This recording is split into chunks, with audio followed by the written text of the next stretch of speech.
बेटा आज हम लोग क्लास 12th के मॉडल टेस्ट पेपर 2023-24 को सॉल्व करेंगे। ठीक है, केवल सबसे पहले अपन ऑब्जेक्टिव सॉल्व करते हैं। आप लोग सब लोगों के पास मॉडल टेस्ट पेपर ऑनलाइन में होगा, नेट में होगा, उसको देख लीजिएगा। उसके आंसर को मैं एक्सप्लेन करके बताता हूँ। ठीक है बेटा, चलिए पहला क्वेश्चन है आपका विकल्प, सही विकल्प चुनना है। ठीक है, सही विकल्प का पहला क्वेश्चन को ध्यान दीजिएगा। पहला क्वेश्चन क्या है? पहला क्वेश्चन है कि एक कूलाम आवेश में इलेक्ट्रॉनों की संख्या कितनी होती है। ठीक है, सबको पता है, ये पढ़ाया गया है। इसका आंसर बेटा दूसरा नंबर कितनी होती है? पहले का दूसरा नंबर आंसर है, होती है 6.25 गुणे 10 की घाते 18। ठीक है, ये आंसर है। कहां से आया है? आप लोगों को पढ़ाया गया है आवेश का क्वांटीकरण। ठीक है, आवेश का क्वांटीकरण क्या होता था बेटा? Q equal plus minus NE। ठीक है, जहां पे Q क्या था? एक इलेक्ट्रॉन का चार्ज, N क्या था? इलेक्ट्रॉनों की संख्या, Q क्या था? टोटल चार्ज, N इलेक्ट्रॉनों की संख्या, और E क्या था? एक इलेक्ट्रॉन का चार्ज। ठीक है, तो N इक्वल क्या था, क्या आएगा बेटा? N इक्वल Q अपान E। कैसे निकालना है? N इक्वल Q का मान कितना है? एक कूलाम आवेश, तो Q की जगह अपन एक प्लेस करेंगे, और E का मान कितना होता है? एक इलेक्ट्रॉन के आवेश का मान 1.6 गुणे 10 की घाते माइनस 19। ठीक है बेटा, इसको ऊपर लेके जाएंगे तो N इक्वल ये कितना हो जाएगा? 10 की घाते माइनस 10 की घाते 19 बटे कितना है? 1.6, यानी N इक्वल कितना हो जाएगा? 10 की घाते 19 को अपन लिख सकते हैं 10 गुणे 10 की घाते 18 लिख सकते हैं। अब बटे में बेटा 1.6 है, इसका दशमलव हटाएंगे तो ऊपर एक जीरो बढ़ा दे तो नीचे कितना हो जाएगा? 16। और 100 को 16 से काटेंगे तो कितना आएगा आपका? 6.25। अब गुणे 10 की घाते 18, यानी N इक्वल आपका आ जाएगा 6.25 इंटू 10 टू द पावर 18। ये आ गया एक कूलाम आवेश में इलेक्ट्रॉनों की संख्या। पहले आंसर क्लियर। अब आता है आपका दूसरा नंबर है किसी चालक में धारा का प्रवाह। ये आपको अंगमन में वाले चैप्टर में पढ़ाया गया है कि किसी भी चालक में विद्युत धारा मुक्त इलेक्ट्रॉनों के कारण होती है। किसके कारण बहती है बेटा? मुक्त इलेक्ट्रॉन, क्योंकि जो उसके बद्ध इलेक्ट्रॉन होते हैं वो उसके नाभिक से संबंधित होते हैं, और जो मुक्त इलेक्ट्रॉन बाह्यतम कक्षा में होते हैं, जब मुक्त इलेक्ट्रॉन एक चालक से दूसरे चालक में प्रवेश करता है तभी उसमें धारा का प्रवाह होगा। ठीक है, तो इसका दूसरा नंबर ये आंसर आएगा मुक्त इलेक्ट्रॉनों द्वारा। मुक्त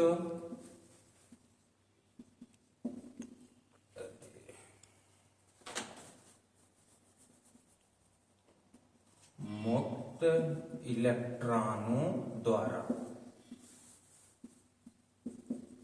ठीक, दूसरे का आंसर आ गया। सर बेटा कि किसी चालक में धारा का प्रवाह किसके कारण होता है? मुक्त इलेक्ट्रॉनों द्वारा। ठीक, अब तीसरे नंबर पे आते हैं। तीसरा नंबर है किसी गतिमान आवेश उत्पन्न करता है। सबको पता है, ये भी आपको पढ़ाया गया है तीसरे चैप्टर में कि गतिमान आवेश क्या उत्पन्न करता है। ध्यान दीजिएगा, जब ये कोई चालक है, ठीक है, इसमें हम आवेश प्रवाहित करते हैं तो जिस दिशा में आवेश प्रवाहित करते हैं उसमें क्या उत्पन्न करता है बेटा? वो विद्युत क्षेत्र। क्या उत्पन्न करता है? विद्युत क्षेत्र। और उस चालक के चारों ओर क्या उत्पन्न होता है? चुंबकीय क्षेत्र। क्या उत्पन्न होता है बेटा? चुंबकीय क्षेत्र। तो इसका आंसर क्या होगा? विद्युत क्षेत्र और चुंबकीय क्षेत्र। तो गतिमान आवेश क्या क्या उत्पन्न करेगा? स्थिर विद्युत क्षेत्र और गतिमान चुंबकीय क्षेत्र। इसका तीसरे का आंसर आपका तीसरा ही आएगा। ठीक है,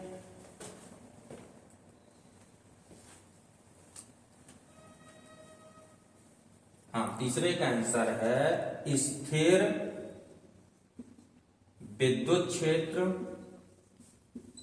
स्थिर विद्युत क्षेत्र और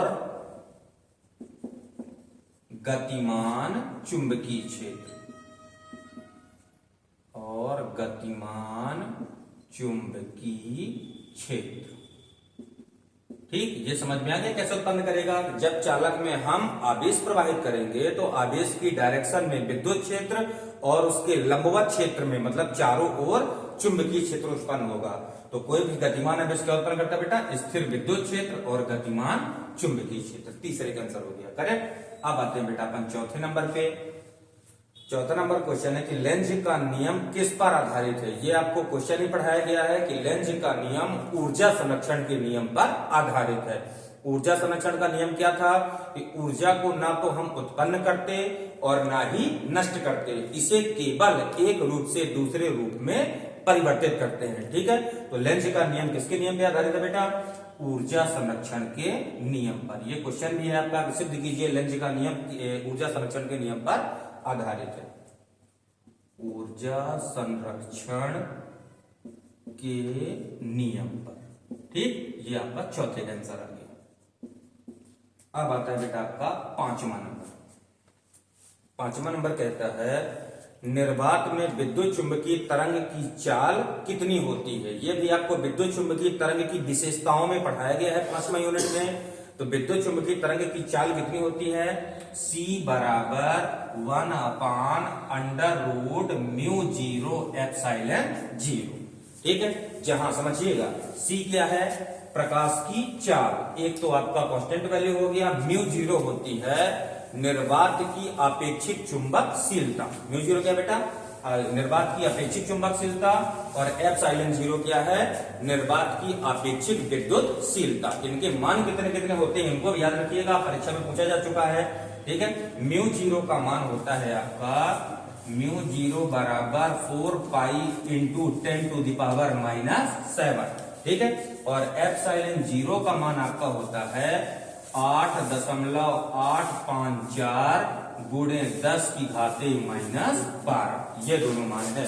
ठीक है, इसको बोलते हैं अपन अपेक्षित चुंबकशीलता, और इसको बोलते बेटा अपेक्षित विद्युतशीलता। करेक्ट है। इन दोनों के मान यहाँ पे प्लेस करके जब इसको सॉल्व करते हो तो प्रकाश की चाल C बराबर कितनी मिलती है? 3 गुणे 10⁸ मीटर प्रति सेकेंड ये मिलती है। ठीक है, इसके फार्मूले के आंसर क्या होगा आपका? C = 1/√μ0ε0। ये आपका पहला क्वेश्चन कंप्लीट। ठीक है, बहुविकल्पी प्रश्न में कोई दिक्कत तो नहीं है। पहले का आंसर बेटा 6.25 गुणे 10⁸। दूसरे का आंसर है मुक्त इलेक्ट्रॉनों द्वारा। तीसरे का आंसर है स्थिर विद्युत क्षेत्र और गतिमान चुंबकीय क्षेत्र। चौथे का आंसर है ऊर्जा संरक्षण के नियम पर। और पांचवें का आंसर है C बराबर 1/√μ0ε0। करेक्ट। चलिए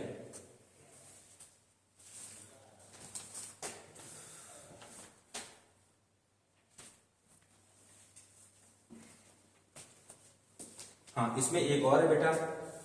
हाँ, अगला नंबर है कि ज्यामितीय छाया में प्रकाश के अतिक्रमण को क्या कहते हैं। इनकी सबकी परिभाषा आपको पढ़ाई गई है। ठीक है, इसका आंसर है विवर्तन। इसका आंसर क्या है? छठवें नंबर का आंसर है आपका विवर्तन। ठीक है, क्योंकि विवर्तन की परिभाषा ही है कि ज्यामितीय छाया में प्रकाश के अतिक्रमण की घटना को क्या बोलते हैं? विवर्तन। इसकी दो परिभाषाएं निकाली गई थी बेटा आपकी। विवर्तन की पहली परिभाषा थी कि जब प्रकाश किरण के मार्ग में कोई तीक्ष्ण अवरोध रखें तो प्रकाश का अवरोध से टकराकर थोड़ा सा मुड़ने की घटना को क्या बोलते हैं? प्रकाश का विवर्तन।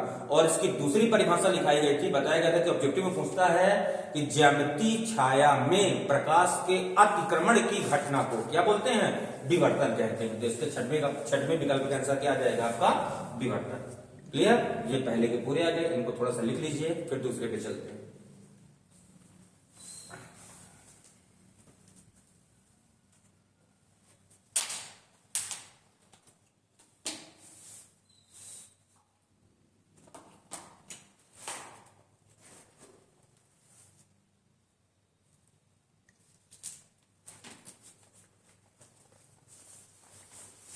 ठीक है बेटा, चलिए अब दूसरे उत्तरों पे चलते हैं।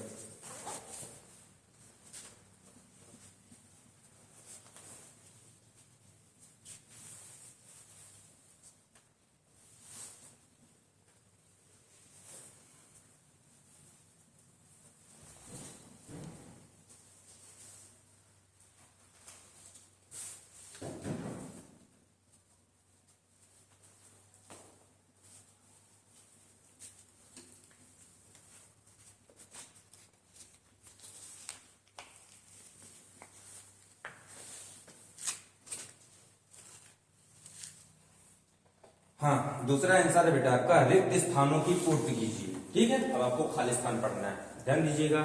पहला नंबर खाली स्थान है, क्वेश्चन है आपका रिक्त स्थानों की पूर्ति कीजिए। ठीक है, इसका पहला नंबर क्वेश्चन देखेंगे बेटा, रिक्त स्थानों की पूर्ति का। दूसरा नंबर का पहला क्वेश्चन है आपका, दो समांतर धारावाही चालक तारों में एक ही दिशा में धारा प्रवाहित हो रही है, तो वे एक दूसरे को क्या करेंगे। ये आपको पढ़ाया गया है तीसरे यूनिट में।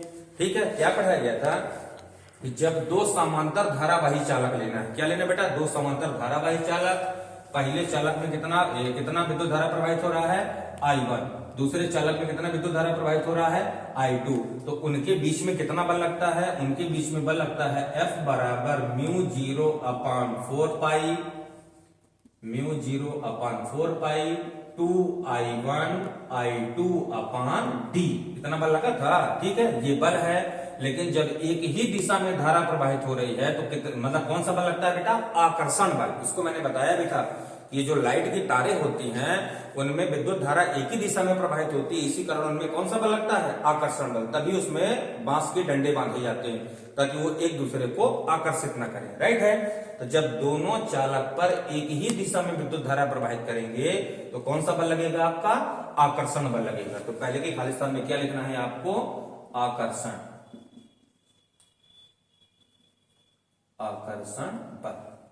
ठीक, चलिए दूसरे पे आते हैं। दूसरा नंबर, ये तो सबको याद है कि ट्रांसफार्मर किसके सिद्धांत पे कार्य करता है, आप लोग पढ़ चुके हो कि ट्रांसफार्मर अन्योन प्रेरण के सिद्धांत पे कार्य करता है। किसके सिद्धांत पे कार्य करता है बेटा, अन्योन प्रेरण। ये तो सबको पता होगा अन्योन प्रेरण क्या होता है, एक बार थोड़ा सा एक्सप्लेन करते हैं कि जब किसी कुंडली में, क्या बोलोगे, जब किसी कुंडली में बहने वाली धारा के मान में परिवर्तन करते हैं तो पास रखी दूसरी कुंडली में, किसमें, पास रखी दूसरी कुंडली में प्रेरित विद्युत वाहक बल उत्पन्न हो जाता है। इसी घटना को क्या बोलते हैं अपन, अन्योन प्रेरण। तो ट्रांसफार्मर में दो कुंडलियां होती हैं, एक प्राइमरी यानी प्राथमिक कुंडली, दूसरी सेकेंडरी यानी द्वितीय कुंडली। तब पहली कुंडली में बहने वाली धारा के मान में क्या करना है आपको, परिवर्तन। तो पास रखी दूसरी कुंडली के मान में क्या होता है, अपने आप परिवर्तन, यानी प्रेरित विद्युत वाहक बल उत्पन्न होता है। इस घटना को ही क्या बोलते हैं अपन, अन्योन प्रेरण। यानी ट्रांसफार्मर किसके सिद्धांत पे वर्क करेगा बेटा, अन्योन प्रेरण के सिद्धांत पे। राइट, चलिए अब तीसरे नंबर पे आते हैं।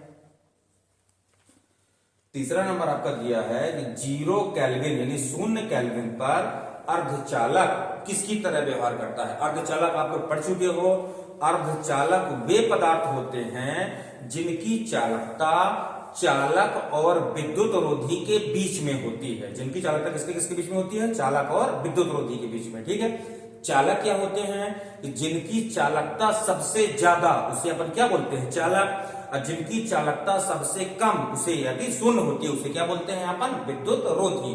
तो जो हमारा अर्धचालक है उसकी चालकता चालक और विद्युत रोधी के बीच में होती है। अब ध्यान दीजिएगा, जैसे ये आपका हो गया अर्धचालक, ये आपका अर्धचालक। आदर्श अर्धचालक आप लोग पढ़ चुके होंगे, क्या क्या होते हैं बेटा, जर्मेनियम और सिलिकॉन होते हैं। ठीक है, तो इनका यदि टेम्परेचर कितना कर दिया जाए, अर्धचालक है, इसका टेम्परेचर यदि 0 डिग्री केल्विन कर दिया जाए, ये जो अर्धचालक है हमारा, इसकी चालकता बिल्कुल खत्म हो जाएगी, इसकी चालकता शून्य हो जाएगी। यानी किसकी तरह बिहेव करेगा बेटा, ये आदर्श विद्युत रोधी की तरह। किसकी तरह बिहेव करेगा, आदर्श विद्युत रोधी। तो इसका आंसर क्या जाए, थर्ड का आंसर क्या जाएगा बेटा, आदर्श विद्युत रोधी। विद्युत रोधी यानी जिसकी चालकता कम होती है, और आदर्श विद्युत रोधी यानी जिसकी चालकता बिल्कुल ही शून्य हो जाए, आदर्श विद्युत रोधी। ठीक है, यानी 0 डिग्री केल्विन पर जो हमारा अर्धचालक है वो किसकी तरह व्यवहार करेगा, आदर्श विद्युत रोधी की तरह। राइट है, चलिए फोर्थ नंबर पे आते हैं। फोर्थ नंबर हमारा कि फोटॉन का विराम द्रव्यमान कितना होता है। ये फोटॉन के विलक्षण गुण में हमने पढ़ा है 8वें यूनिट में कि फोटॉन का विराम द्रव्यमान कितना होता है बेटा, 0। ठीक है, फोटॉन का विराम द्रव्यमान कितना होता है, 0। फोटॉन का द्रव्यमान तभी होगा जब वो गतिशील होगा, जैसे वो रेस्ट पोजीशन में आएगा यानी विरामावस्था में आएगा तो उसका द्रव्यमान कितना हो जाएगा, 0। ठीक, 5वां नंबर पे आते हैं। हाँ, दिष्ट धारा के लिए प्रेरण प्रतिघात का मान कितना होता है। पहले प्रेरण प्रतिघात में समझिएगा, एल सर्किट में आप लोगों को पढ़ाया गया है कि एल सर्किट में प्रेरण प्रतिघात एक्सएल बराबर कितना होता है बेटा, एक्सएल बराबर होता है एल ओमेगा, एक्सएल बराबर एल ओमेगा। धारिता प्रतिघात एक्सी बराबर कितना आया था, 1/c ओमेगा। दोनों पढ़े हैं। तो देखिए यहाँ पे प्रेरण प्रतिघात पूछा है, तो प्रेरण प्रतिघात एक्सएल बराबर कितना होता है, एल ओमेगा, जहां पे एल क्या है, कुंडली का स्वप्रेरकत्व, और ओमेगा क्या है बेटा, कोणीय वेग। ओमेगा क्या था, कोणीय वेग। सबको पता है कि ओमेगा बराबर कितना होता है, 2 पाई न्यू, 2 पाई न्यू, जहां पे न्यू क्या होती है, आवृत्ति। न्यू क्या होती है बेटा, आवृत्ति। इसकी वैल्यू यहां पर प्लेस करोगे तो एक्सएल बराबर कितना जाएगा, L into 2 pi nu, L into 2 pi nu.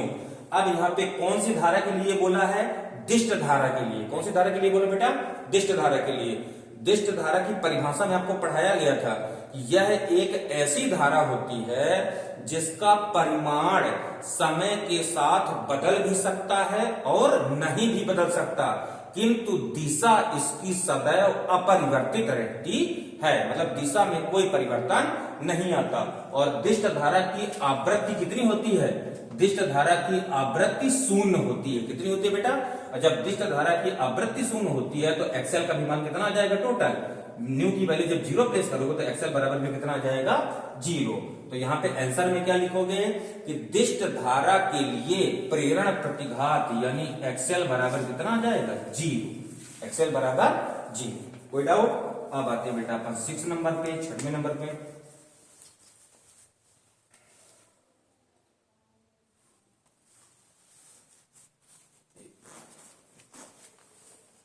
अब ये 5वां नंबर है आपका। 5वां नंबर है कि प्रकाश के खाली स्थान के लिए, किसके लिए बेटा, प्रकाश के खाली स्थान के लिए अवरोध के आकार को, अवरोध के आकार को प्रकाश के तरंग दैर्घ्य की कोटि का होना चाहिए। आप सबने पढ़ा है कि यदि प्रकाश किरण के मार्ग में हम अवरोध रख दें, क्या रख दें बेटा, अवरोध, तो प्रकाश की कौन सी घटना होती है बताइए, प्रकाश में विवर्तन होता है। क्या होता है बेटा, विवर्तन। तो इसके आंसर में क्या लिखना है, प्रकाश के विवर्तन के लिए क्या लिखोगे बेटा, प्रकाश के विवर्तन के लिए। खाली स्थान में क्या प्लेस करना है आपको, विवर्तन। यानी क्या लिखोगे कि प्रकाश के विवर्तन के लिए अवरोध के आकार को प्रकाश के तरंग दैर्घ्य की कोटि का होना चाहिए। ये आपके रिक्त स्थान के 6 के 6 आंसर। ध्यान दीजिए, पहले वाले में कि दो समांतर चालकों में यदि एक ही दिशा में धारा प्रवाहित करेंगे तो उनके बीच में कौन सा बल लगेगा, आकर्षण बल। दूसरा है कि ट्रांसफार्मर किसके सिद्धांत पे कार्य करता है, तो क्या लिखोगे बेटा, अन्योन्य प्रेरण के सिद्धांत पे। तीसरा है यदि कोई भी अर्धचालक 0 डिग्री केल्विन पर हो तब वो किसकी तरह व्यवहार करेगा, आदर्श विद्युत रोधी की तरह व्यवहार करेगा। चौथा है फोटॉन का विराम द्रव्यमान कितना होता है, कितना होता है बेटा, 0 होता है। लास्ट है 5वां है कि दिष्ट धारा के लिए, कौन सी धारा के लिए, यदि प्रत्ययवर्ती धारा के लिए बोलता तो ये आंसर लिखते बेटा, एक्सएल बराबर कितना है, एल ओमेगा। अब बोला है दिष्ट धारा के लिए, तो दिष्ट धारा के लिए इसका प्रेरण प्रतिघात का मान कितना होगा, एक्सएल बराबर 0। और लास्ट है, लास्ट के आंसर में क्या लिखना है आपको, विवर्तन। ये आपके खाली स्थान क्लियर हो, ठीक, इसको कर लीजिए जल्दी से।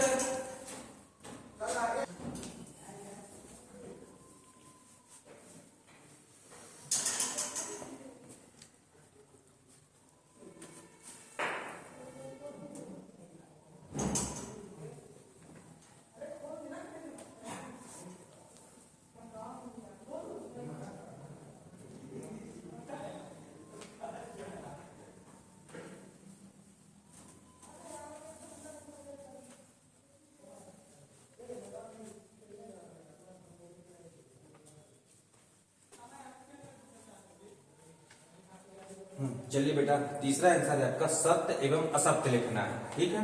तीसरा नंबर है आपका सत्य असत्य।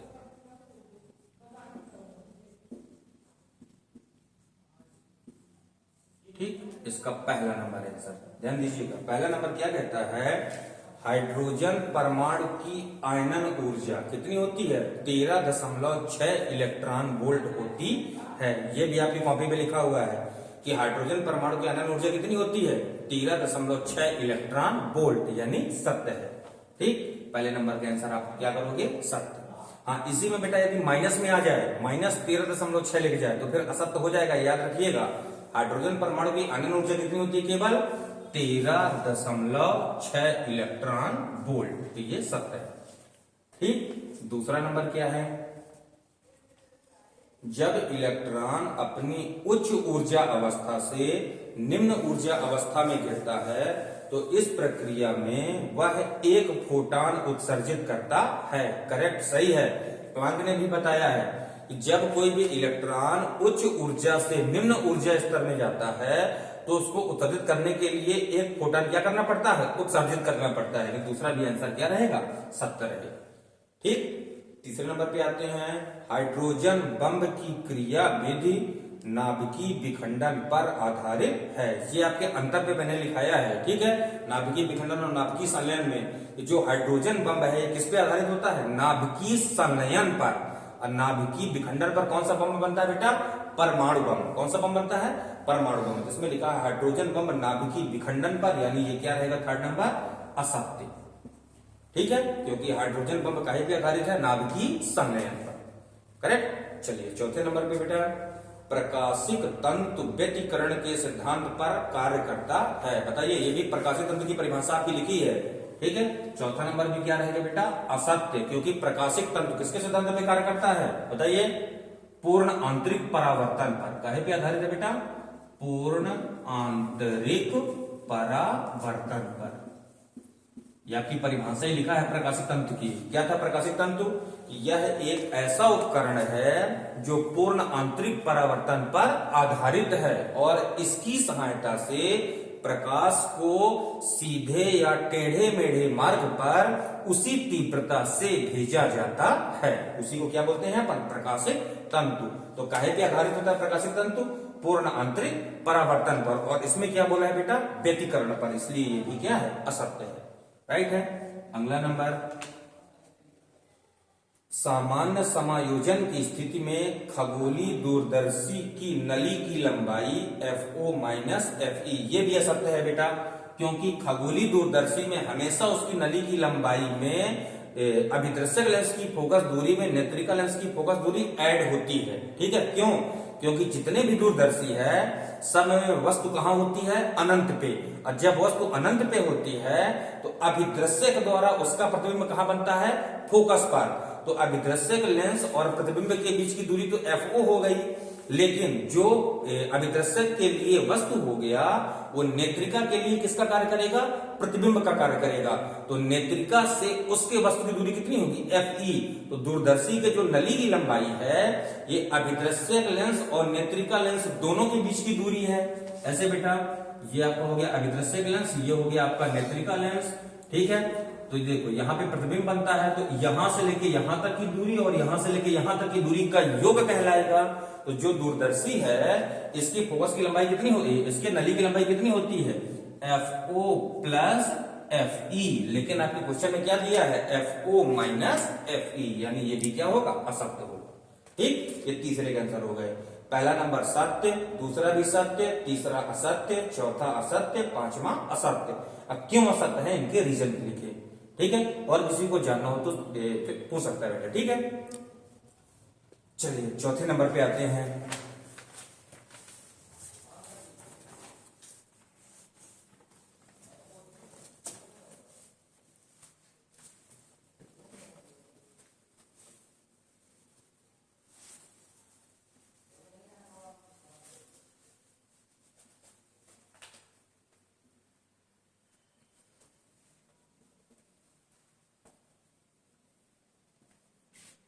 हाँ, चौथा नंबर है बेटा आपका सही जोड़ा बनाना है। ठीक है, चौथा क्वेश्चन है सही जोड़ा। ठीक, चलिए सही जोड़ी बनाना है बेटा। ध्यान दीजिएगा, एक तरफ तरंगे लिखी है, एक तरफ तरंगे लिखी है, दूसरी तरफ इनके अभिष्कारक लिखे हैं। ठीक है, सारे अभिष्कारक आपको लिखा हुआ है, मैं बोल रहा हूं ध्यान दीजिएगा। पहला नंबर क्या है बेटा, रेडियो तरंग। पहला नंबर है रेडियो तरंग, ठीक है। सबको पता है 7वें नंबर की विद्युत चुंबकीय तरंग है, तो रेडियो तरंग का आविष्कारक कौन है, मार्कोनी। ठीक, आप लोगों को पढ़ाया गया विद्युत चुंबकीय तरंग में। दूसरा नंबर क्या है बेटा आपका, पराबैंगनी तरंग। ठीक, हाँ, दूसरा नंबर है आपका पराबैंगनी तरंग। ठीक है, इसका भी आविष्कारक आपको लिखाया गया है डब्ल्यू रिटर। तीसरा नंबर है आपका दृश्य प्रकाश, इसका तो सबको रटा होगा। दृश्य प्रकाश ये सबसे पुराना वैज्ञानिक है। दृश्य प्रकाश, इसको फादर ऑफ फिजिक्स भी बोलते हैं। कौन है बेटा दृश्य प्रकाश का आविष्कारक, न्यूटन, 1666 में किया था। चौथा नंबर है आपका द्रव्य तरंगे, ये भी परिभाषा से पता है आपका। द्रव्य तरंगे क्या होती है बेटा आपकी, डी ब्रागली तरंगे, इन्हीं को बोलते हैं द्रव्य तरंगे। इसका आविष्कारक कौन होगा, डी ब्रागली, क्योंकि द्रव्य तरंग को ही डी ब्रागली तरंग बोलते हैं। पांचवा नंबर है बेटा आपका प्रकाश विद्युत प्रभाव का समीकरण, ये भी पता है। प्रकाश विद्युत प्रभाव का समीकरण किसने दिया बेटा, आइंस्टीन। ठीक,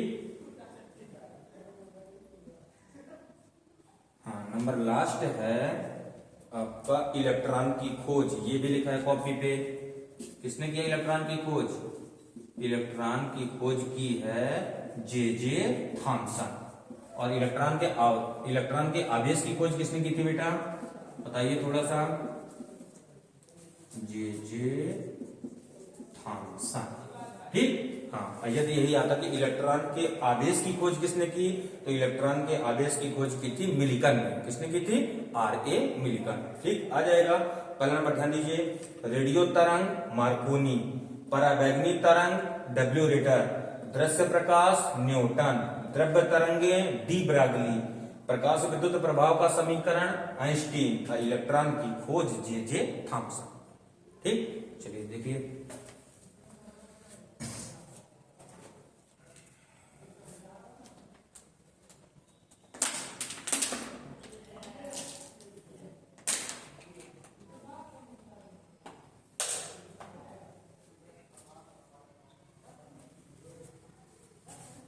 चलो बेटा, अब पांचवा नंबर क्वेश्चन है आपका, एक शब्द और एक वाक्य में उत्तर।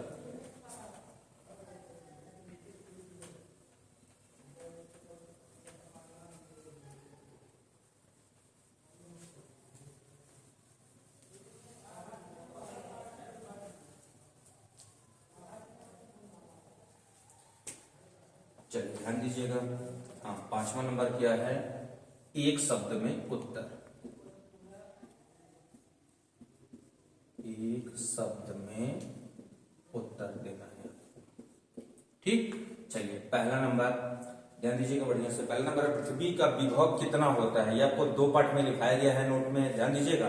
पृथ्वी का विभव सदैव कितना होता है बेटा, 0, क्योंकि इसका टोटल प्लस चार्ज कहां चला जाता है, पृथ्वी पे, जैसे इसको कनेक्ट करते हैं। ठीक, चलिए दूसरा नंबर क्या कहता है, दूसरा नंबर कहता है अनुगमन वेग का मान SI पद्धति में किस कोटि का होता है। ये भी आपकी परिभाषा में लिखा है अनुगमन वेग का। ठीक है, कितना होता है बेटा अनुगमन वेग का मान, 10⁻⁴ मीटर प्रति सेकंड। बहुत सारे लोग -6 लिखते हैं, ध्यान दीजिएगा, -6 और 6 प्रति की मोटाई थी। ठीक है, और अनुगमन वेग का मान किस कोटि का होता है, 10⁻⁴ मीटर प्रति सेकंड। ठीक, थर्ड नंबर है, थर्ड नंबर क्या कहता है, कार्य फलन और देहली आवृत्ति में क्या संबंध है। ये भी आपको लिखाया गया है, लिखो कार्य फलन और देहली आवृत्ति में संबंध है फाई बराबर h/0। क्या होता है कार्य फलन देहली आवृत्ति में संबंध बेटा, फाई बराबर h/0, जहां फाई क्या है आपका कार्य फलन, h क्या है प्लांक नियतांक और न्यू क्या है देहली आवृत्ति। ठीक है, फिर से रिपीट करते हैं, फाई कार्य फलन, h प्लांक नियतांक और न्यू जीरो क्या है बेटा, पहली आवृत्ति। प्लांक नियतांक का मान सबको पता है, एच इक्वल कितना होता है 6.63 गुणे 10 की घाते -34। राइट। चलिए फोर्थ नंबर पे आते हैं बेटा। फोर्थ नंबर कहता है किसी सेल का विद्युत वाहक बल उसके टर्मिनल वोल्टता से क्यों अधिक होता है। इसको याद रखिएगा बढ़िया से, ठीक है। हाँ, पहले अपन जानते हैं बेटा विद्युत वाहक बल और टर्मिनल वोल्टता, ठीक है। विद्युत वाहक बल को कैसे दर्शाते हैं अपन, कैपिटल ई से, और टर्मिनल वोल्टता को भी से, ठीक है। दोनों की परिभाषा में अंतर आ जाएगा, दोनों की परिभाषा में रीजन आ जाएगा। पहले विद्युत वाहक बल को बोल। चलिए बेटा चौथा नंबर जानते हैं पर, ठीक है। चौथा नंबर की बात फिर से ध्यान दीजिएगा। चौथा नंबर था किसी सेल का विद्युत वाहक बल उसकी टर्मिनल वोल्टता से क्यों अधिक होता है, ठीक है। सबसे पहले अपन बेटा की विद्युत वाहक बल और टर्मिनल वोल्टता के बारे में जानते हैं, ठीक है। ये दोनों किसके होते हैं, सेल के, ठीक, सेल के। अब सेल में ध्यान दीजिएगा, सेल को लगाने के तरीके से ये दोनों आएंगे, ठीक है। यदि सेल को हम खुले परिपथ में लगाएं, किसमें लगाएं बेटा, यदि सेल को हम खुले परिपथ में लगाएं तो इसके जो दोनों इलेक्ट्रोड है, यहां पे ध्यान दीजिएगा, जैसे ये आपका सेल लग गया, ठीक है। इस सेल का ये धन इलेक्ट्रोड है और ये ऋण इलेक्ट्रोड है। यदि इस सेल को हम किसी खुले परिपथ में लगाएं तो इसके इलेक्ट्रोडों के बीच का जो अधिकतम विभवांतर होगा वो क्या कहलाता है, विद्युत वाहक बल। क्या कहलाता है बेटा, विद्युत वाहक बल। यदि इसी सेल को, किसको बेटा, यदि इसी सेल को हम बंद परिपथ में लगाएं, कहां लगाएं, यदि इसी सेल को हम बंद परिपथ में लगाएं तो इसके इलेक्ट्रोडों के बीच का अधिकतम विभवांतर क्या कहलाता है, टर्मिनल विभवांतर। क्या कहलाता है, टर्मिनल विभवांतर। दोनों का परिभाषा क्लियर हो गया। यदि सेल को हम कहां लगाएं, खुले परिपथ में, खुला ध्यान दीजिएगा, खुला मतलब विद्युत वाहक बल अलग अलग है। यदि सेल को हम खुले परिपथ में लगाएं तो इलेक्ट्रोडों के बीच का जो विभवांतर है वो क्या है, विद्युत वाहक बल। यदि सेल को बंद परिपथ में लगाएं तो इलेक्ट्रोडों के बीच का जो विभवांतर है वो क्या है बेटा, टर्मिनल विभवांतर। अब रीजन ये है, क्वेश्चन ये कहता है कि टर्मिनल विभवांतर विद्युत वाहक बल से कम क्यों होता है, ठीक है। विद्युत वाहक बल टर्मिनल विभवांतर से, हाँ मतलब जो विद्युत वाहक बल है वो टर्मिनल विभवांतर से ज्यादा क्यों होता है और टर्मिनल विभवांतर विद्युत वाहक बल से कम क्यों होता है। तो आंसर में ये लिखेंगे बेटा, जब सेल, ध्यान दीजिएगा, लिख लो, चलिए, जब सेल बंद परिपथ में होता है, जब सेल बंद परिपथ में होता है तो उसके इलेक्ट्रोडों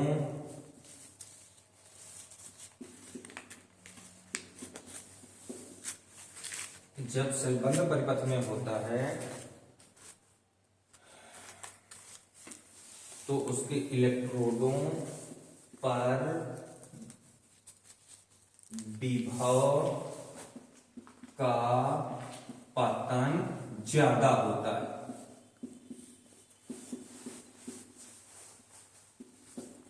ठीक, आंसर में क्या लिखूं बेटा, जब सेल कहां होता है, बंद परिपथ में होता है तो उसके इलेक्ट्रोडों के बीच के विभवांतर को क्या बोलेंगे अपन, टर्मिनल विभवांतर। तो जब सेल बंद परिपथ में होता है तो उसके इलेक्ट्रोडों का जो विभव है, इलेक्ट्रोडों के आंतरिक प्रतिरोध का, इलेक्ट्रोडों के आंतरिक प्रतिरोध का बेटा, इलेक्ट्रोडों के आंतरिक प्रतिरोध, ठीक है, आंतरिक प्रतिरोध यानी स्मॉल आर, ठीक। जब सेल बंद परिपथ में होता है तो उसके इलेक्ट्रोडों के आंतरिक प्रतिरोध पर विभव का क्या होता है, पतन ज्यादा होता है, मतलब विभव के मान में कमी आती है। इसी कारण जो विद्युत वाहक बल है वो टर्मिनल वोल्टेज से ज्यादा होता है। क्लियर हो गया। एक बार फिर से देखिए, क्वेश्चन क्या कहता है कि किसी सेल का विद्युत वाहक बल टर्मिनल वोल्टेज से ज्यादा क्यों होता है। तो आंसर में क्या लिखोगे कि जब सेल कहां लगा होता है बेटा, बंद परिपथ में। ध्यान दीजिएगा, जब बंद परिपथ में लगेगा तो इलेक्ट्रोडों के बीच के विभवांतर को हम टर्मिनल वोल्टेज बोलेंगे, राइट है। जब सेल बंद परिपथ में होता है तो उसके जो इलेक्ट्रोडों के बीच का आंतरिक प्रतिरोध है, इलेक्ट्रोडों के बीच का इलेक्ट्रोडों के बीच का आंतरिक प्रतिरोध पढ़ चुके हो आप लोग, ठीक है। इलेक्ट्रोडों के बीच का जो आंतरिक प्रतिरोध है वहां पर विभव का पतन क्या होता है, ज्यादा होता है, ठीक है। अब विभव का पतन ज्यादा होने के कारण ही विद्युत वाहक बल आंतरिक प्रतिरोध से अधिक होता है। कोई डाउट आ जाएगा। चलिए नंबर लास्ट है, पांचवा नंबर कह रहा है बेटा कि धारा मापी में चुंबक के ध्रुव अवतल एवं बेलनाकार क्यों बनाए जाते हैं। सही बेटा, आपने दो धारा मापी पढ़ा है, एक पढ़ा था निलंबित कुंडली धारा मापी और एक पढ़ा था किलकित कुंडली धारा मापी, ठीक है। उन दोनों में आपके जो चुंबक के ध्रुव थे वो ऐसे कटे हुए थे, ये चुंबक का ध्रुव और ये दूसरे चुंबक का ध्रुव ऐसे कटे थे बेटा। ये आपका था N और ये आपका था S। इनके सिरे कैसे कटे थे, ये अवतलाकार। इनके काटने का रीजन क्या है, ध्यान दीजिएगा। जब चुंबक के दोनों ध्रुवों को हम अवतलाकार काटते हैं तो हमको चुंबकीय क्षेत्र कैसा प्राप्त होता है, त्रिज्यीय। चुंबकीय क्षेत्र कैसा प्राप्त होता है बेटा, त्रिज्यीय। और त्रिज्यीय चुंबकीय क्षेत्र प्राप्त करने का एडवांटेज क्या है, ध्यान दीजिएगा। जब चुंबकीय क्षेत्र हमको त्रिज्यीय प्राप्त होगा तो उनके बीच में ज्यादा से ज्यादा चुंबकीय बल रेखाएं निकलेंगी। क्या निकलेंगी बेटा, बहुत ज्यादा चुंबकीय बल रेखाएं। ठीक, क्लियर हो गया। तो मतलब चुंबक के दोनों ध्रुवों को अवतलाकार क्यों काटते हैं, क्योंकि रीजन में क्या लिखेंगे बेटा, कि चुंबक के दोनों ध्रुवों को अवतलाकार या बेलनाकार काटने का रीजन ये है कि हमको कैसा चुंबकीय क्षेत्र प्राप्त हो, त्रिज्यीय चुंबकीय क्षेत्र प्राप्त हो। और त्रिज्यीय चुंबकीय क्षेत्र प्राप्त क्यों करते हैं, क्योंकि त्रिज्यीय चुंबकीय क्षेत्र में ज्यादा से ज्यादा चुंबकीय बल रेखाएं निकलती हैं, यानी चुंबकीय क्षेत्र की तीव्रता सबसे ज्यादा होती है। तो आंसर में क्या लिखेंगे, क्वेश्चन कह रहा है धारा मापी में चुंबक के ध्रुव अवतल एवं बेलनाकार क्यों काटे जाते हैं। आंसर में लिखोगे ताकि चुंबकीय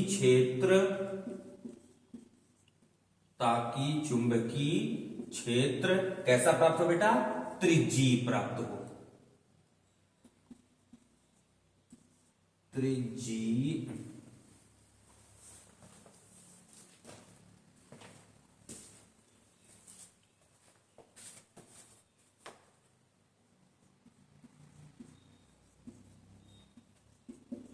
ताकि चुंबकीय क्षेत्र त्रिज्यीय प्राप्त हो, ठीक है, यानी त्रिज्या के आकार का प्राप्त हो। ये आपके हो गए बेटा एक शब्द के उत्तर। एक बार फिर से ध्यान लीजिए। पहले नंबर में बोला कि पृथ्वी का विभव कितना होता है, कितना होता है पृथ्वी का विभव, 0। दूसरे नंबर में बोला है कि जो अनुगमन वेग है, अनुगमन वेग कितनी कोटि का होता है बेटा, अनुगमन वेग का मान होता है 10⁻⁻⁴ मीटर प्रति सेकेंड। तीसरा क्वेश्चन कहता है कि कार्यफलन और देहली आवृत्ति में क्या संबंध है, तो कार्यफलन को कैसे दर्शाते हैं, फाई से, और देहली आवृत्ति को बेटा न्यू 0 से। तो फाई बराबर कितना होता है, h न्यू 0, जहां पे h क्या है, प्लांक नियतांक, जिसका मान इतना होता है, यानी 6.63 × 10⁻⁻⁴। चौथा नंबर बोला है कि किसी भी सेल का विद्युत वाहक बल टर्मिनल विभवांतर से ज्यादा क्यों होता है, तो रीजन में लिखोगे कि जब सेल बंद परिपथ में होता है, यानी टर्मिनल वोल्टेज मिलता है, जब सेल बंद परिपथ में होता है तो उसके इलेक्ट्रोडों के बीच का जो आंतरिक प्रतिरोध है, आंतरिक प्रतिरोध के दोनों सिरों पर विभव का पतन बहुत ही ज्यादा होता है, ठीक है। और नंबर लास्ट में ये बोला है कि जो चुंबक मतलब जो धारा मापियां होती हैं, धारा मापी में लगे चुंबक के सिरे अवतल के आकार के या कि बेलन के आकार के क्यों कटे होते हैं, तो उनके अवतलाकार और बेलनाकार कटे होने का रीजन ये है कि हमको कैसा चुंबकीय क्षेत्र, त्रिज्यीय चुंबकीय क्षेत्र प्राप्त हो। ये हो गए आपके पूरे विकल्प। क्लियर, चलिए ठीक है, अगले वीडियो में अपन इसके सारे क्वेश्चन को सॉल्व करेंगे, ठीक है बेटा।